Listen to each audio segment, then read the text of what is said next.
সে time শেষ হয়েছে, ইতিমধ্যে রেফারির বাসে পড়ে গেছে। দয়া করে মাঠটা ক্লিয়ার করবেন। বহিরাগত ম্যান যারা আছেন দয়া করে মাঠটা ক্লিয়ার করবেন।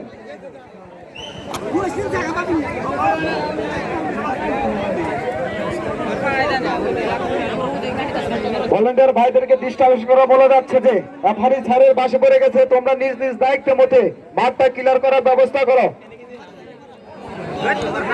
খেলোয়াড় ব্যতীত বাদ দিয়ে মাঠের ভিতরে যারা আছেন দয়া করে নিজ নিজ দায়িত্বে মাঠটা ক্লিয়ার করুন।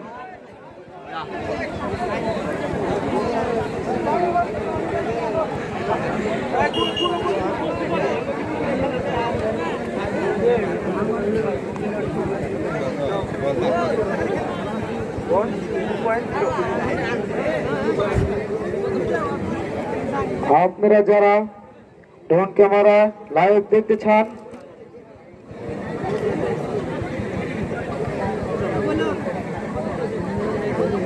মাঠের ভিতরে দয়া করে খেলোয়াড় ব্যতীত বাদ দিয়ে আপনারা একটু বাইরে আসুন।